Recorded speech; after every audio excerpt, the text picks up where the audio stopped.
This is 2OF Entertainment.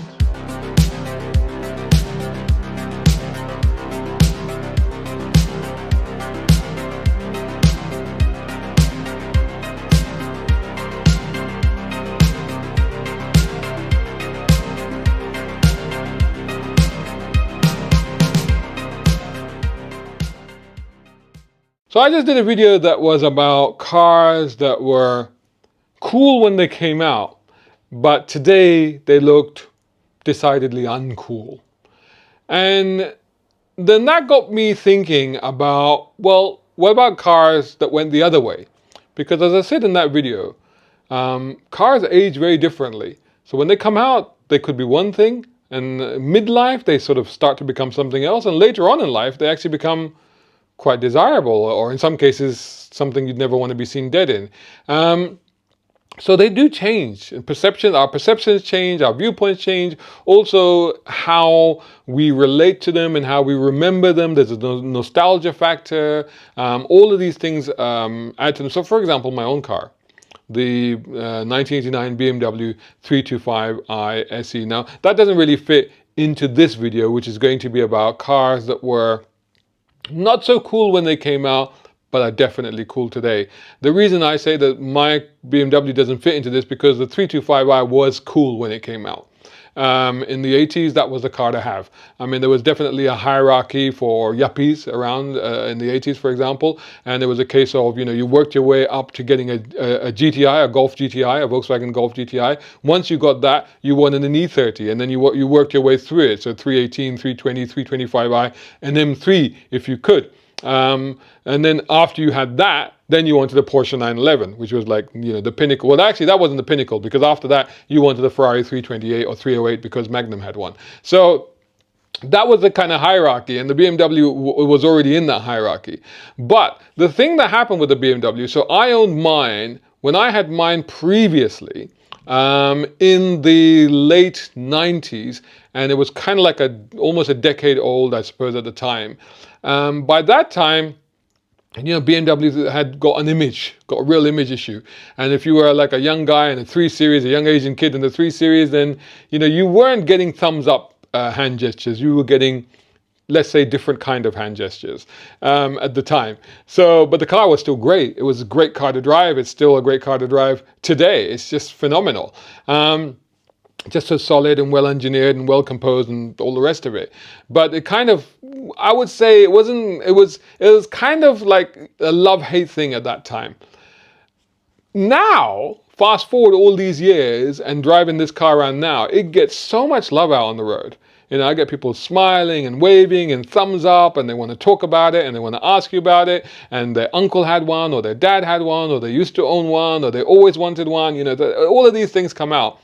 And suddenly it's one of the coolest cars, honestly. To drive in London now, it is one of the coolest cars, as opposed to being not much liked a few years ago. People give me way in London, can you believe it? People will see the E30 and they'll stop. They're like, no, please. It's amazing. So, but anyway, that car, like I said, doesn't quite fit into this video, because in this video, I want to talk about cars that weren't necessarily cool when they came out, but definitely are now. And I want to talk about those right after this. A brown car guy.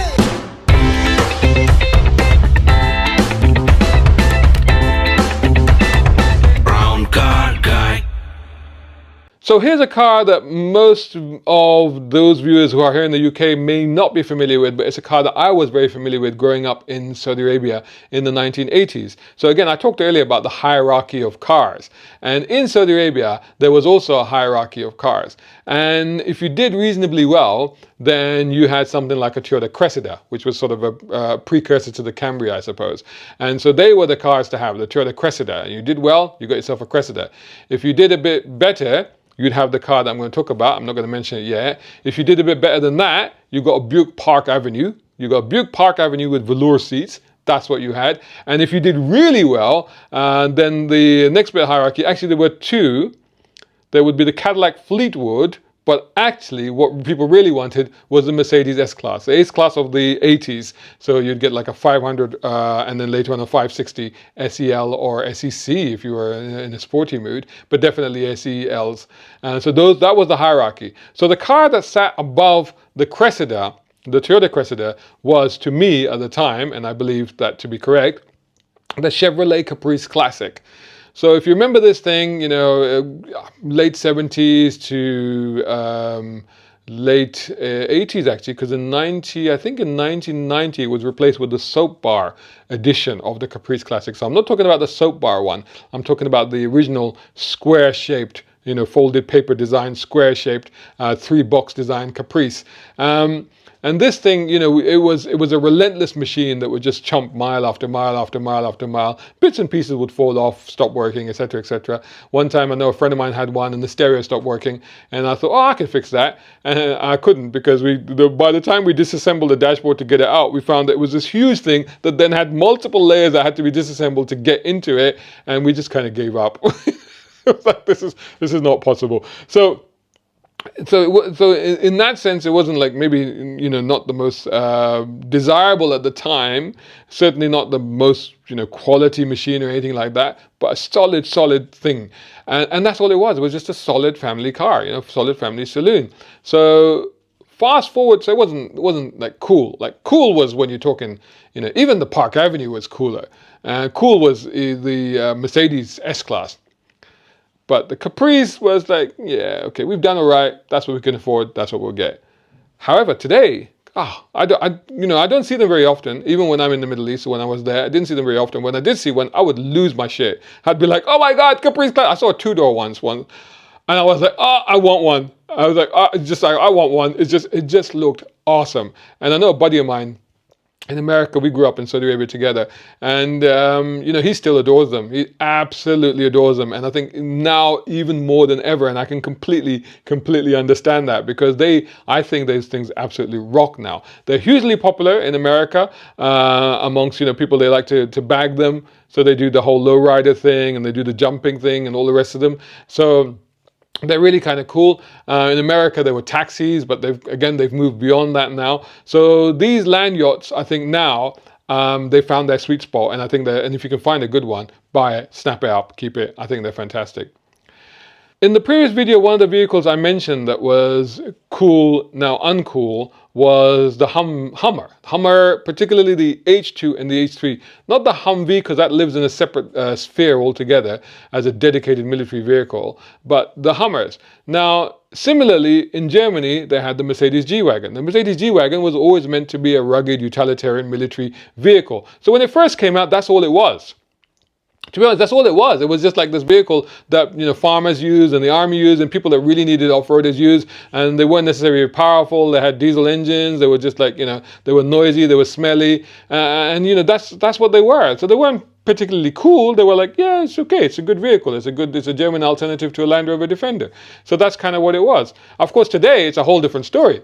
You know, now it's like, you know, rulers of Dubai, you know, top footballers' wives, you know, people in Russia, you know, white G-Wagon, AMG, G63, whatever, that is the one to have, you know, and they're just on a different level now, to the point where when they introduced the electric version of this car, I think they had about 3 or 4 of them doing synchronized tank turns in the middle of Las Vegas. So that's like how prestigious and exciting these things are. So they remain utterly cool. I have driven them. Actually, you know what?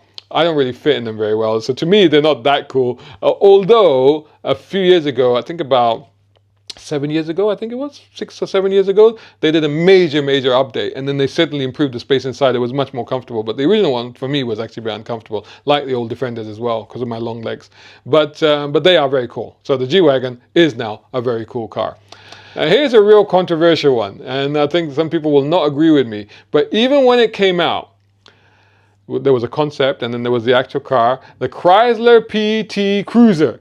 Everybody hated it. They said it was like an old-fashioned, looked like an old-fashioned taxi or a hearse. It was pretending to be something that it wasn't. This was a car that was basically a family SUV-ish sort of car that was basically trying to be a vintage hot roddy gangster mobile sort of thing, you know. I really appreciated the stuff. Even at the time, I loved it. I even ran one for a while, and I thought it was great. I thought it was really practical, you know, because it was a family car. It was a manual. I had a manual gearbox, so it was fun. but it's practical. You could take the seats out, and you could take everything out and you could turn it into a van if you wanted to. It was great. And I thought they looked cool, but people absolutely hated them. And then they put out a convertible version. People hated it even more. Whereas at the time you thought, oh, this is really kind of cool. It's a convertible one, and it had a bar as well. So it had a rollover bar, and then you could put your kids in the back, and I was like, whoa. Now, however, I think the world is coming around to my point of view on this car, because I've always liked it throughout.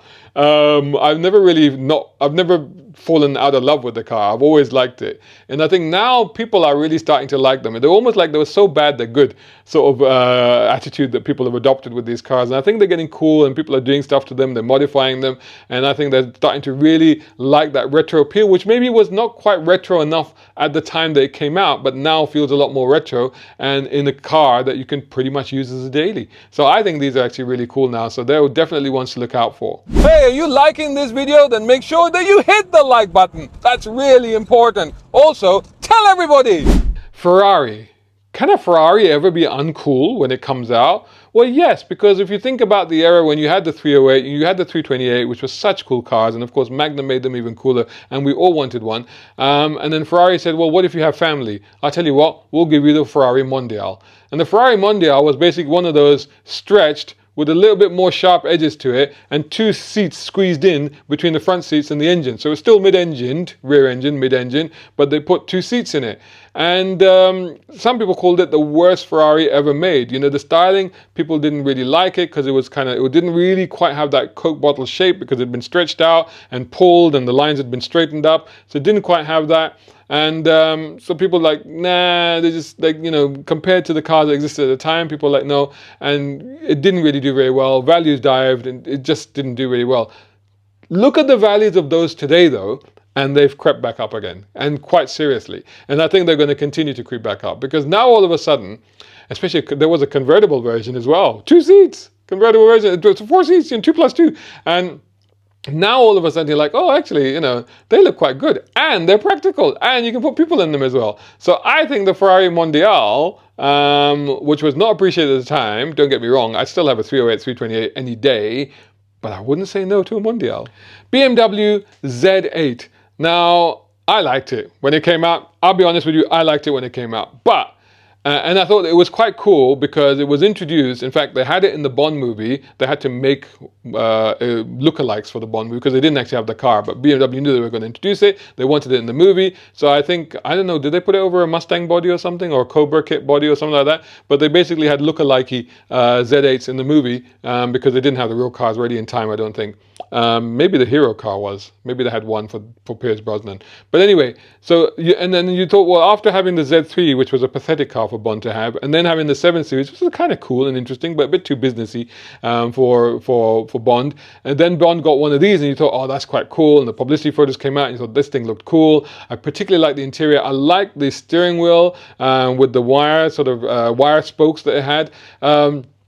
I thought it was really cool. And then the movie lasted all of like, I don't know, 30 seconds. I think he moved it back and forth with his remote control key, and then it literally got cut in half right down the middle. I think it had one good looking scene where I think it drove somewhere. He drove somewhere in it on a desert road, and it looked spectacular. And the next time we saw it, they just chopped it in half. And I thought that was really sad. I was gutted when they did that. And at the time also there were some reviews that came out of the car, and people were like, the reviews that came out, they weren't really all that nice to the car. They said that it wasn't really a sports car. To be honest, I don't think it was meant to be a sports car. You know, I mean, obviously it was harking back to the beautiful, probably the most beautiful BMW ever made, the 507. And it was meant to be a grand tour, something that was sexy, that was grand touring, that was a style thing, that was glamorous, that, you know, you were a superstar and you wanted to be seen in it. I did get to drive one. I drove one in Dubai a few years later, and I loved it. I thought it was fantastic. I couldn't see what people were talking about. I mean, yes, if you're going to try and drive it like an M3, it's not going to do it. But if you're going to cruise around in it and just look superstar cool, then yes, it was brilliant. And I think that now people have realized that, and I think people now have come back to it and gone, know what, that's a cool looking car. And I think with that steering and that interior and those curves and that style and that presence, great car. The Pontiac Aztek possibly vies with the SsangYong Rodius, the odious Rodius as I used to call it, for being the ugliest cars ever conceived and actually put into, I mean, you literally go, who greenlit these cars? Who said, yes, sign that off? That's okay. We'll put that, we'll spend, $100 million and put that into production. What? But these cars went into production. The Pontiac Aztek, really, there is no saving grace for a Pontiac Aztek. It is just terrible. It's terrible to look at, and I've never driven one, but I'm just assuming that it's going to be horrible because it's just, look at it. However, something happened. What happened? Very simple. Breaking Bad happened. Was it Walter Wright, right? The main character in Breaking Bad, he had one, and he had it for a long time within that series. So until he eventually moves to better, cooler cars. But he had it for a long time, and it kind of became synonymous with that character, and it kind of represented that character in many ways. And I think that post that series, post that drama series, I have to concede that the Pontiac Aztek somehow is kind of cool. The Porsche Cayenne, I'm talking about the original Porsche Cayenne. When this came out, we all hated it. All us car people absolutely detested it. This was the first time a manufacturer that was dedicated to building sports cars, of course now they're all doing it, but this was the first time that a manufacturer dedicated to building sports cars decided to build an SUV. And it was Porsche. And we all hated them for it at the time. But now when you look back at it, you realize that Porsche was ahead of the game, and Porsche was thinking about the future, and Porsche was thinking about how they can save the company to keep building the cars that they really wanted to build, which was of course the 911. So that's what the Cayenne was about. At the time, I hated everything about it. I hated the design, I hated the looks, I just hated that it existed. But if you look at the current Cayenne, and it kind of looks a little bit delicate, a little bit sleek and stuff like that, and you look at the original Cayenne looks like a chunky beast of a thing, And actually when you think about the power that it had, what it was capable of doing, and now the presence that it's got, I think it's matured quite nicely, then all of a sudden I'm like, that looks quite cool actually. So I would say, and then there was some special edition and some rally editions and stuff like that. So I would say that the original Porsche Cayenne now, and they're pretty cheap, so you should snap them up. But I think that they're going to be fairly iconic because don't forget, between the Cayenne and the BMW X5, these two vehicles represent the very beginning of what is a trend that has grown and blown up into something that has given us things like the Lamborghini Urus and the Ferrari Purosangue. The Volvo 240. I spent a very uncomfortable few hours in the back of a Volvo 240 with a bunch of other people after having been arrested in Saudi Arabia for driving without a Saudi license. I had a British license, but I didn't have a Saudi license.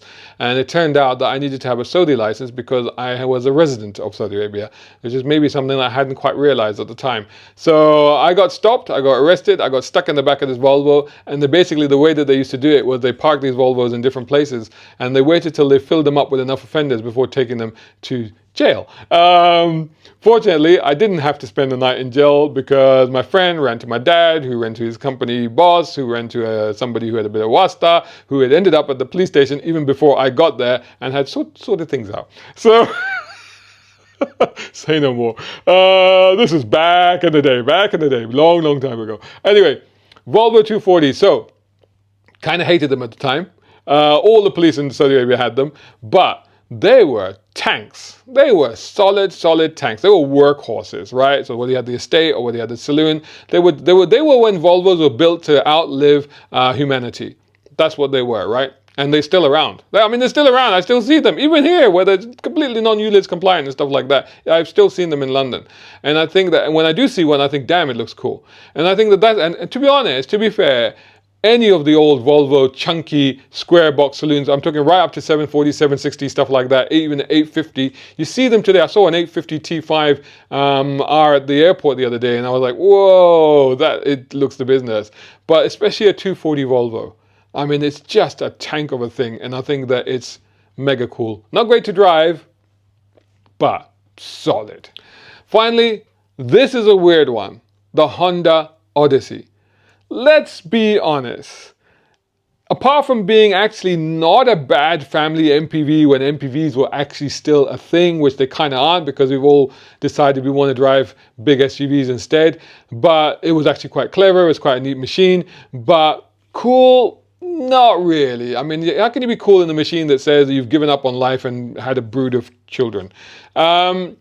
It's not cool. But something happened this summer.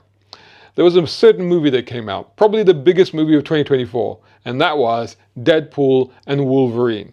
And in that movie, and spoiler alert, I'm sorry, but I have to, because otherwise I can't explain this. In that movie, there's a sequence when Wolverine and Deadpool pretty much go at it, you know, multiple times, killing each other over, because of course neither character can actually die. So they kill each other over and over and over and over. And they don't do this in a massive, great expanse of a landscape and a big arena where, you know, you can see. No, they do all of that in the confines of a Honda Odyssey, which they're driving to a location, which they have to. That's the car that they ended up driving. So all of a sudden, the Honda Odyssey, which is funny because in the beginning of the movie, the Deadpool character has a go at the car, but later on, he's like, I love this car. So, so all of a sudden, I think the Honda Odyssey is very cool because of that sequence in a movie, which is the biggest movie of 2024, which was Deadpool and Wolverine. Those are my selections. I'm sure I've missed a few, and I'm sure that once I've stopped recording, I'll probably going to think of a few more cars that really fit into these categories. In fact, there are many more cars that do fit into these categories, but I want to hear from you guys. So I want you to tell me now what you think are cars that were not cool when they came out, but are very cool today, and you would have one. You know, you would have one. Explain to me what the cars were and explain to me why. And make sure you hit like, make sure you subscribe, and make sure that you stay tuned to this channel because you never know. I might pick up on this again and I might even talk about the cars that you've selected. Catch you all in the next video.